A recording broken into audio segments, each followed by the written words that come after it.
네. 채권 이야기 또 준비를 해주셨습니다. 네, 네. 결국에는 뭐 미국과 이란의 전쟁이 아직 끝나지 않은 상황이고 이번 주 가장 또 빅 이벤트는 중국에서의 트럼프 시진핑 그렇죠. 만남 네. 뭐 이런 것들도 우리가 굉장히 또 지켜봐야 될 것 같은데 네. 금리의 향방 결국에 어디로 갈 것이냐가 가장 네. 궁금하거든요. 어떻게 보세요? 저희는 금리는 길 거라고 봐요. 많이 올라가지는 않을 것 같아요. 사실은 뭐 전반적인 시장 환경에서 제일 경계하는 건 여기서 금리가 더 올라가는 거겠죠. 네. 근데 그렇게까지는 보지는 않습니다. 이유는 되게 심플한데요. 이미 시장이 어느 정도 반영을 했어요. 네. 그래서 지난번에 이제 중동 이야기 드릴 때도 말씀을 좀 드렸지만 유가는 이미 올랐고요. 네. 누적이 되는 게 부담스러운 거는 맞습니다. 근데 뭐 그렇다고 해서 중앙은행 성명서들을 보면 굉장히 적극적으로 한 뭐 22년도에 저희가 봤던 것처럼 금리를 빨리 올려서 인플레 잡아야 된다 이런 논리는 안 나오거든요. 다들 그러니까 되게 하기 싫어요. 금리 인상. 굳이 지금 해야 되나? 힘든데. 그러니까 힘들진 않지만 어쨌든 힘들어질 수 있는데 굳이 지금 해야 되나? 네. 그런 고민을 하거든요. 그런데 또 이제 주식시장은 그렇지는 않은데 채권 시장은 좀 보수적이긴 하거든요. 왜 그런지 설명을 드리면 주식은 실적으로 커버가 되죠. 근데 채권은 그런 실적이 사실 없어요. 그렇죠. 그러니까 주어지는 걸 받아야 되니까 투자하는 입장에서 만약에 뭔가 좀 금리가 더 올라갈 것 같다라고 보면 손이 잘 안 나가요. 네. 그래서 채권 시장은 아직도 금리 인상이 뭐 나라마다 좀 다르지만 서너 번 정도 이미 반영이 돼 있습니다. 네. 그러다 보니까 여기서 추가로 금리가 더 많이 뛰려면 이제 뭐 호르무즈 협의 뭐 개방된다 이런 건 떨어지는 이슈일 거고 뭘 하면 더 올라갈까요? 그럼 뭐 파괴 시나리오밖에 사실 없는 거죠. 그래서 저희 생각에서는 일단은 금리는 이 정도 레벨에서 약간 등락을 거듭하는 수준이지 않을까 이렇게 보고 있습니다. 금리의 그 흐름이 네. 채권 시장의 흐름이 사실 주식 시장을 선행하기도 하잖아요. 네. 그럴 그런 수도 신용도나 있죠. 이런 네. 것들. 그런 걸 보면 요새 시그널은 어느 쪽으로 지금 좀 나오고 있는지가 궁금해요. 지금은 조금은 금리 인상 쪽으로 가고는 있습니다. 인상 쪽으로. 뭐 국내도 그렇고 네. 미국은 그 정도까지는 사실 아닌데 네. 이 차이가 있어요. 뭐냐면 산유국인 나라랑 기름이 안 나는 나라랑의 그래요. 갭이 좀 있습니다. 이를테면 뭐 인플레이션을 걱정을 하더라도 기름이 나는 나라는 정말 최악의 경우는 수출을 안 하면 되거든요. 내수로만 쓰자. 그러면 물가를 어느 정도 컨트롤할 수 있습니다. 근데 그렇지 않은 나라들 입장에서는 재고의 문제인 거죠. 물건이 없으면 안 되니까. 그래서 그런 나라들은 수요를 조금은 억제를 해주는 신용이라도 좀 해야 된다는 생각들을 하는 것 같아요. 그래서 이 중앙은행들이 금리 인상 별로 안 하고 싶어 한다라고도 말씀을 드렸지만 한 달 정도 전부터 4월 말부터 해서 조금씩 금리를 올리는 나라들이 나오기 시작했어요. 네. 그래서 지금 뭐 작은 나라지만 필리핀이라든지 필리핀도 네. 인상을 했고요. 네. 호주도 지난주에 금리를 좀 올렸습니다. 음. 국내 채권 시장은 호주를 좀 많이 면밀히 보시거든요. 네. 등급도 비슷하고 금리도 비슷해서. 여기에서 일본 네. 같은 경우에도 실제로 인상 그렇죠. 가능성에 대해서 굉장히 좀 많이 맞습니다. 가고 있는 상황이잖아요. 네, 그렇습니다. 일본도 다음 달 금리를 올릴 수 있을 거다라는 관측들이 많아지고 있는 추세라 보시면 될 것 같고 또 일본이나 호주 같은 경우는 이미 금리를 올리고 있는 상황이었죠.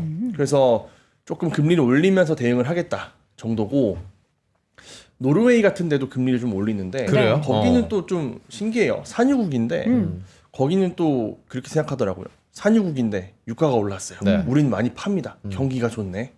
그래서 물가 오르는 거를 잡을 수 있다. 결국에는 금리를 올려도 국민들이 안 힘들어한다.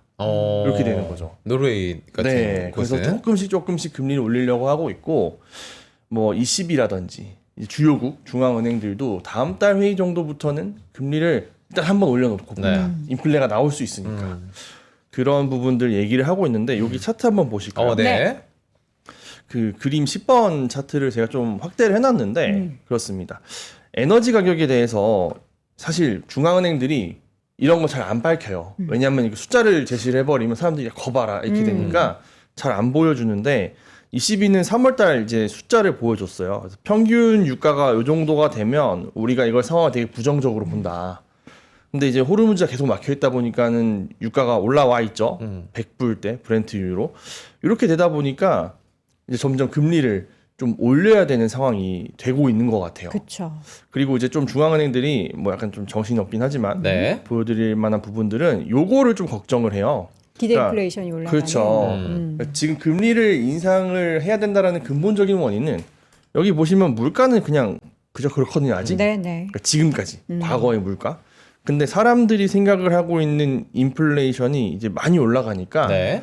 이걸 변기해요. 만약에 저희도 22년도에 똑같은 게임을 한번 해봤잖아요. 물가가 많이 나왔고 살기가 힘들면 당연히 월급 올려주세요. 기업은 지난번에 그 요구에 대응 못 해주면 또 사람들이 싫어하니까 네. 판가를 올릴게요.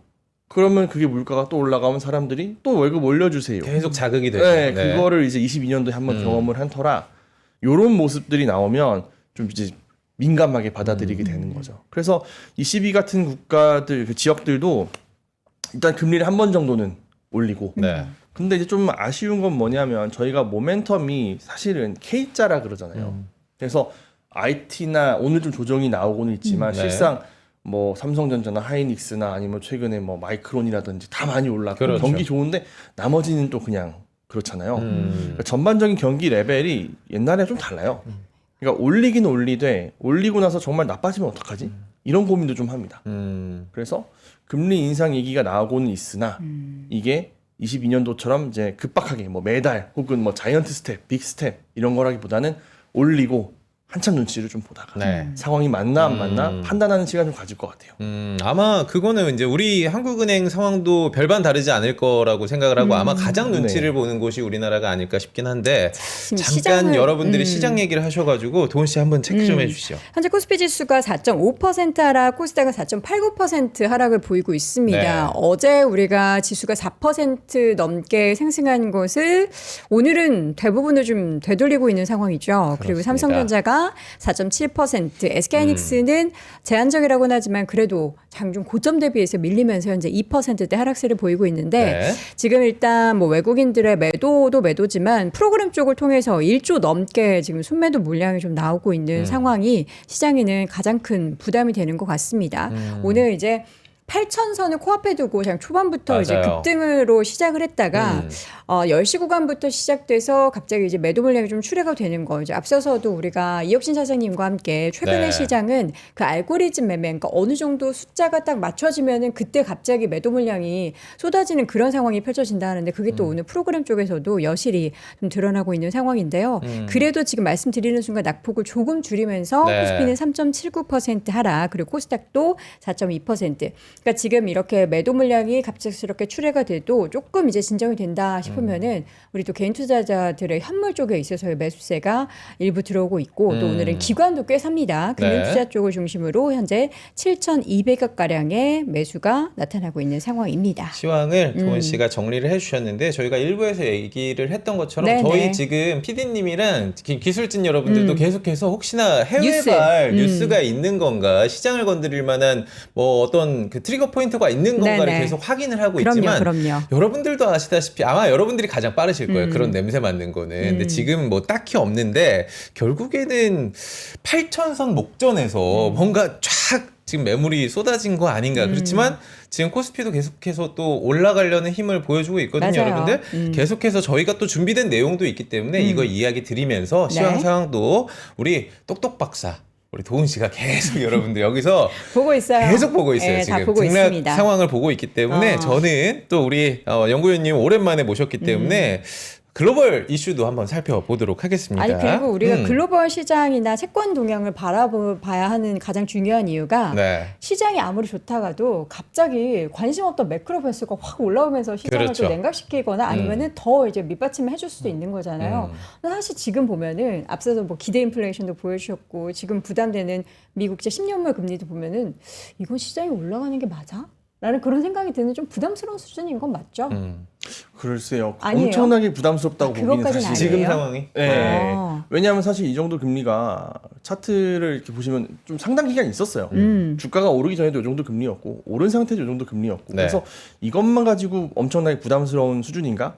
그거는 조금 뭐 선을 좀 두고 볼 필요가 있는데 네. 이를테면 뭐 트럼프 대통령의 타코 레벨에 비슷하게는 올라오기는 네. 했죠. 그러니까 아까도 들어오기 전에 뭐 트럼프가 이란에 대해서 뭔가를 했다 뭐 이런 얘기들도 이제 있었는데 그게 딱 영향을 미쳤는지는 잘 모르겠거든요. 근데 어쨌든 그런 재료들 때문에 지금 약간 시장이 흔들리는 것 같은데 채권 금리만 놓고 봤을 때는 이걸 가지고 뭔가 긴축을 할 만한 그런 주체들이 뭔가 대출을 더 못 받을 만한 네. 그런 상황까지는 사실은 저희는 보여주고 있지는 않습니다. 네. 사실 저희가 이제 보고서 내용이 지금 자료 내용이 좀 길기 때문에 저는 이 네. 부분에 대해서 제가 읽었던 부분 중에 가장 이제 오와했던 포인트가 미국의 어떤 물가라든지 금리의 향방을 아직은 조금 지금은 네. 눈치 보기인데 왜냐하면 세금이라는 게 그렇죠. 중간 역할을 좀 해줬다라는 게 있더라고요. 그 부분 좀 설명 좀 부탁드리겠습니다. 그 미국에서 지금 방금 말씀하신 게 이제 뭐 가솔린 OBBA 같은 네. 걸 말씀하신 것 같은데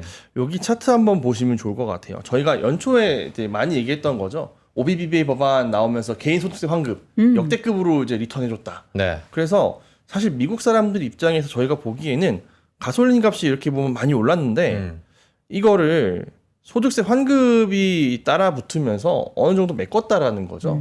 그러니까 우리나라 같은 경우는 유가를 어느 정도 상단을 좀 컷을 하면서 네. 됐고 미국은 정부에서 소득세를 환급을 해주면서 개인들의 소비 여력을 늘려줬으니까 지금 와서는 그렇게 부담스럽지 않은 거다라는 게 좀 보이고 그러니까 기름값이 올랐는데도 세금으로 그거를 조금 그렇죠. 만회를 해줬으니까 네. 너희들 맞습니다. 너희들 소비하는 데는 좀 괜찮잖아 아직은 이건데 맞습니다. 이게 세금이 끝날 거잖아요. 그렇죠. 여기서 네. 차트에서도 이제 딱 떨어지는 부분들이 보이는데 저희가 뭐 보통 13월에 월급 이렇게 얘기하잖아요. 받으면 일회성이거든요. 네. 그렇죠. 근데 이제 여전히 유가는 높고 음. 소득세 환급은 사실 거의 없는 거라고 보면 네. 이제부터는 한 5월경 넘어가면서부터는 다소 좀 부담이 있을 만한 시기는 좀 맞기는 해요. 수급 부담. 수급이라기보다는 그냥 소비에 대한 부담이겠죠. 에너지 가격이 계속 가솔린 값이 비싸니까 네. 아. 이거를 지금은 보너스가 있어서 썼는데 이게 소진이 되고 난 다음에는 돈이 없다, 네. 부족하다 이제 이렇게 볼 수는 있는 거죠. 네. 이게 그러면은 다음 금리 향방이라든지 이런 거에 좀 궁금하긴 한데 지금 네. 실제로의 미국의 어떤 물가 상황은 어떤 상황이죠? 그러니까 여기서 중요한 거는 중앙은행들은 물가를 가지고 말씀을 많이 드리잖아요. 네. 근데 이제 저희가 이런 거를 생각을 좀 해보긴 해야 될 것 같아요. 음. 케빈 워시 의장이 어쨌든 이제 들어올 거잖아요. 네. 이 부분들이 이제 그분이 물가를 어떻게 해석하는지가 사실은 중요한데 그분이 무슨 얘기를 하냐면 절사평균 물가를 본다고 얘기를 해요. 절사평균이. 네, 말이 좀 어렵죠. 뭐냐면 위아래 그 급등하는 거 다 제낀다는 얘기입니다. 그러면 보통 저희가 이제 코어 물가를 본다는 거는 네. 소비자 물가에서 급등락하는 뭐 에너지라든지 농산물 빼는 거잖아요. 이거는 농산물 에너지 말고 올라가는 거 다 빼고 떨어지는 거 다 빼고 네. 남은 것들만 물가를 본다는 건데 여기 보시면 또 연준은 PCE 물가를 보잖아요. 네. 네. 그러면 이제 실제 PC는 올라가니까 걱정을 좀 할 수 있어요. 근데 절사평균 PC를 본다라고 한다면 뭐 그렇게 뭐 부담스럽지 않습니다. 얘네들 물가 목표가 한 요 정도 선에 가면 대략 목표라고 생각하잖아요. 잠시만요. 장표 같이 좀 저희 화면에 올려주시면 띄워주시죠. 이해가 좀 편할 것 같아요. 그런데 요걸 보시면 좋습니다. PCE 물가라고 하는 게 올라갔는데 실제로 이제 절사평균, 트림드 민이라고 하는데 이런 부분들은 내려가는 거니까 네. 케빈 워시라는 사람의 입장에서는 이 정도면 괜찮은데 그러니까 앞서 말씀하신 것처럼 일단 인플레는 조금 높을 수는 있겠지만 거기에 대한 정책 당국의 해석이라는 게 네. 이거는 일시적이다. 왜냐하면 벌써 저희가 2분기거든요. 호르무즈가 계속 막혀 있다라고 가정하고 이대로 그냥 간다라고 가정하고 내년에도 100불이라고 가정을 하면 내년 1분기는 똑같이 100불이면 물가 영향이 많이 빠지겠죠. 저희가 그로스를 보니까. 그렇죠. 그래서 결국에는 이렇게 튀어나오는 물가들은 한 1년 지나면 다시 똑같아진다라는 거거든요. 그러면 연준이 여기에서 시장 일각에서 우려하는 것처럼 금리 다시 인상한다던가 네. 그렇다기보다는 오히려 아까 전에 소득이 빠지고 높은 물가 때문에 소비를 덜 한다. 이런 내용들에 더 집중을 할 가능성이 크죠. 그래서 저희는 그래도 뭐 한 번 정도는 올해 연말쯤 가면 금리 인하를 할 수도 있겠다. 이런 생각들을 갖고 있어요. 지금 미국 상황에서는 맞습니다. 연말쯤에 금리 인하를 할 수 있겠다. 그걸 시장이 이미 좀 생각을 하고 있다라는 게 그런가요? 아니 그 그러니까 정도까지는 막 지금 동결을 내년까지도 네. 보고 있는데 만약에 그런 이야기가 연구위원님한테 나온다고 하면 시장은 더 좋아질 거 아니겠습니까? 약간의 보탬이 되는 뉴스가 될 그렇죠. 수 있겠죠. 지금 사실 시장에서는 금리 인상 가능성 한 20% 정도 오히려 인상을 반영을 하고 있으니까 여기에 대해서는 저는 경계가 그러면은 동훈 씨 여기서 저는 개인 투자자로서 국장을 더 많이 하고 있기 때문에 그러면 우리의 눈치 보기는 어디로 향할 것이냐가 가장 좀 중요할 것 같거든요. 네. 왜냐하면 그러니까 우리나라도 물가를 생각을 해야 되는 부분인데 정부의 정책도 우리 증시 아직 싸다예요. 근데 지금 여기서 금리를 건드리게 되는 순간 정말 잘 나가던 증시에 어떤 찬물을 끼얹는 효과를 낸다면 그것도 한국은행이 혹시 감당할 수 있을까라는 생각도 들긴 하거든요. 어떻게 보세요? 지금 뭐 일단은 국내 수출이라는 게 워낙 좋잖아요. 아, 그쵸. 좋죠. 예, 그러다 보니까 금리 인상을 그러니까 추세적으로 하는 건 당연히 못 받아들일 것 같고 방어용으로 한 차례 정도 방어용. 예, 네. 보험용으로 혹시 모르니까 한 번 정도는 할 수 있을 거다라고 저는 생각을 해요. 최근에 한국은행 관계자분들께서도 금리 인상이 필요할 수 있다라는 취지로 말씀을 하신 걸 생각을 해봤을 때는 일종의 가능성은 있다. 네. 부정하시는 건 아닌 것 같다라는 생각이 들고 여기 장표 한번 보시면 되는데 지금 금리를 만약에 한국은행이 올린다라고 했을 때 물론 이제 과거에 비해서 좀 뭐라 그럴까요?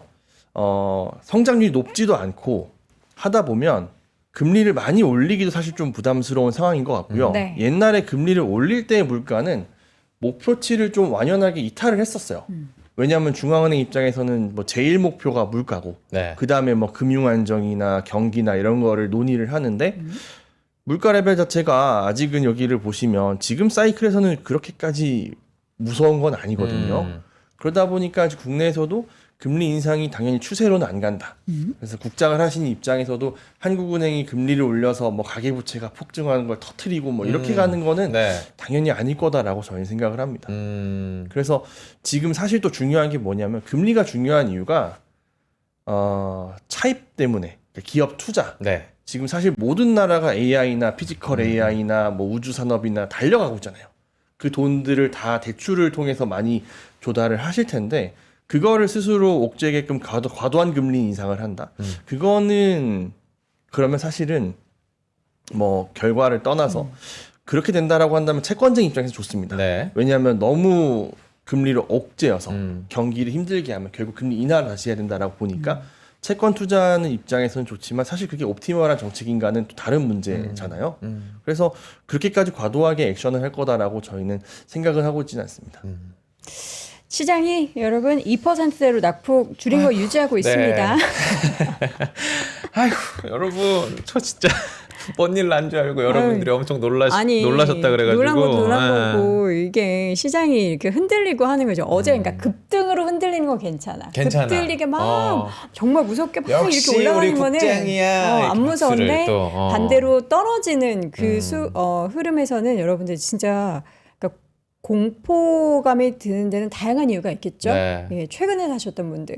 오늘 이제 제 지인은 하이닉스를 194만 원에 샀대요. 네. 오늘 이제 고점이죠. 샀대요.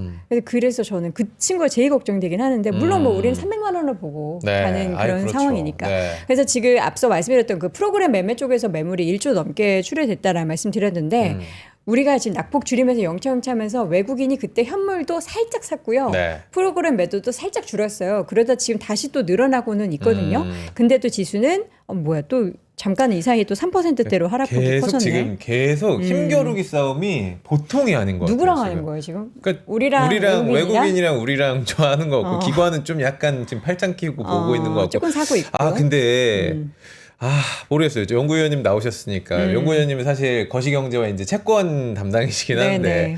코스피가 그렇게 올랐을 때 저는 코스피가 이렇게 급락하는 건 원치 않지만 이렇게 눌리는 건 오케이 그럴 수 있겠다 올랐으니까 근데 코스닥이 아까 빠지는 거 보면서 진짜 무슨 일이 있나라는 저는 코스닥은 사실 오르지도 못했는데. 오르지도 못했는데 좀 억울하기도 해요. 예. 어떻게 생각이라도 개인적인 어떻게 보세요? 우리 사실은- 위원님 지금 네. 오늘 방송하는 게 네. 굉장히 힘드실 것 같아요. 그러니까. 타이밍이 또 이렇게 그러네요. 머릿속이 네. 복잡합니다. 근데 뭐 저도 사실은 뭐 퇴직연금에 코스닥 ETF가 있기 때문에 그래요? 속상하더라고요. 괴리가 자꾸 벌어지고. 맞아요. 근데 뭐 그거는 특정 산업에 대한 이슈인 것 같고요. 네. 뭐 시장에 대해 제가 뭔가 말씀을 드리기에는 좀 주제 넘는 것 같지만 일단은 저는 그래도 뭐 주식시장에 대해서는 나름대로 낙관을 하고 있어요. 그쵸. 이유는 저는 중앙은행들을 보다 보니까 결국에는 성장이라는 거를 도외시할 수 없다라고 생각을 하거든요. 그래서 그렇게까지 뭐 성장에 같은 환경을 만들어주지는 않을 거고 네. 오히려 또 증시가 이렇게 흔들리고 경기에 대한 리스크가 시장에서 좀 보여지면 중앙은행에서도 한 번쯤 생각을 다시 고쳐 해볼 수 있는 계기도 좀 될 것 같습니다. 그러니까 그래요. 소위 말하는 네. 금융시장의 불안정성이 심화되었다. 그리고 만약에 뭐 이런 불안정성에 대응하면 금융안정을 이유로 뭐 긴축적인 스탠스를 다소는 좀 미룰 수도 있지 않을까라는 좀 희망 섞인 말씀도 좀 드려보겠습니다. 네. 마지막으로 저 하나만 할게요. 좋아요. 저기 환율 때문에는 금리 양방 우리나라의 금리 양방 왜냐면 환율이 5월 초쯤에 여러분 아시겠지만 뚝 한번 떨어졌어요. 네. 한 1,450원대로 뚝 떨어졌다가 다시 올라오는 속도가 조금 있거든요. 어떻게 보세요? 그러니까 저희는 환율이 사실 한국한테는 좀 양가적인 것 같아요. 무슨 얘기냐면 사실 지금의 실적이나 이런 거 전부 다 뭐 수출 기업들이 벌어들이고 있잖아요. 아, 그렇죠. 그러니까 실상 원화가 많이 강세로 가버리면 네. 우리나라 경제 펀더멘탈 경기 좋다라고 하니까 반영해서 강세로 가는 건 맞을 수 있지만 그러면 자동 조절 장치라고들 많이 부르거든요. 네. 그래서 환율이 강세로 가게 되면 아무래도 수출 기업들의 실적은 좀 부담이 있겠죠. 환차익이 줄어드는 거니까. 그렇죠. 그런 부분들은 조금 부담이 될 수 있을 것 같고 근데 지금 결국에는 저는 그렇게 봐요. 그 중앙은행 입장에서 보는 환율이라는 거는 결국 환율이라는 게 뭐 수출입 경로에도 영향을 미치겠지만 물가 경로에도 영향을 미치잖아요. 수입 네. 물가. 그리고 외국인들 여행 수요도 좀 사실 있을 거고요. 그런 부분들의 영향을 경중을 따져볼 것 같은데 지금 상황에서의 한 1,400, 한 7, 80원대 네. 그게 이제 뭐 고점은 1,500원대였지만 그렇게까지 많이 강세는 아직 아닌 것 같아요. 네. 그래서 만약에 강세가 너무 쏠려서 막 1,300, 한 20원 막 이렇게 해서 크게 떨어졌다라고 보면 중앙은행에서 이거면 디스인플레이션 압력이 생길 수도 있는데라고 하면서 기조를 미룰 수는 있는데 지금 레벨은 뭐 환율만 치면 한 3, 4% 뭐 많게는 한 5%쯤 떨어진 것 같은데 이 정도 가지고는 뭔가 크게 그림이 바뀌었다라고 보기는 좀 어려울 것 같고 다만 지금 높은 레벨을 저 개인적인 생각을 좀 말씀을 드리면 전쟁 때문에 유가 때문에 우린 산유국이 아니니까 그쵸. 그거를 반영해서 조금 더 경계감이 많이 붙어 있는 그런 환율 레벨인 것 같고요. 사실 뭐 수출 기업들이 지금 역대급 경상수지나 무역수지를 기록을 하고 있잖아요. 그러니까 그런 부분들이 좀 덜 반영되어 있는 거라고 저희는 생각을 합니다. 네. 지금 시장 흔들리는 것에 대해서 뭐 다양한 뉴스들을 보시겠지만 네. 사실 핵잠수함 관련한 이야기, 그 위치에 대한 공유 이야기는 새벽에도 이미 맞아요. 전해졌던 네. 소식입니다. 그 소식에도 불구하고 뭐 늘 이란에서는 우리는 뭐 버티겠다. 대마불사 하겠다 뭐 이런 얘기를 하고 하는 그런 내용들은 항상 그 기저에 깔려 있는 내용인데 유가가 그렇게 $100 육박하게 오르고 해도 시장은 AI 관련한 또 반도체 실적 관련한 그 모멘텀으로 올랐지만 물론 이제 단기적인 상승에 따른 지금 프로그램 매물 지금 1조 5천억으로 확대가 되고 있고요. 요 매물이 오늘만 출회된 게 아니라 최근 5거래 연속 계속 확대되고 있는 상황이고 또 선물 쪽 프로그램 매매 쪽뿐만 아니라 외국인의 현물 매도에서도 지금 3조 9천억 저희가 방송 초반만 하더라도 2조 네. 초반대 말씀드렸는데 요 1시간 사이에 매물이 한 2조 가까이 된 거예요. 지금 그러면 2조 초반이었잖아요. 그렇죠. 그러네요. 2조 가까이 좀 늘어나면서 외국인의 매도가 크게 좀 압박을 주고 있습니다. 여러분들이 외롭게 1시간 동안 싸우고 계실 때 네. 저도 마음이 편치 않았습니다. 저 방송 끝나고 개미 군단에 합류해서 네. 저도 힘을 보태도록 하겠습니다. 우리 영차 시장을 지켜야죠. 근데 뭐 사실 올라갈 때도 이 정도 올라가는 게 당연했다면 하락할 때도 반대로 이 정도 하락하는 것도 우리가 좀 생각을 해 두셔야 되지 않을까 싶습니다. 8,000 쉽게 주지 않아요. 쉽게 주지 네, 않네요. 쉽게 주지 않습니다. 네. 7,999선에서 오늘 우리 전병화 위원님을 오전에 모셨어야 되는데 시장 흔들릴 때 모시게 되어서 또 송구스럽습니다. 아닙니다. 다음에 시장 좋을 때 웃으면서 네. 또 뵙도록 할게요. 말씀 고맙습니다. 감사합니다. 감사합니다.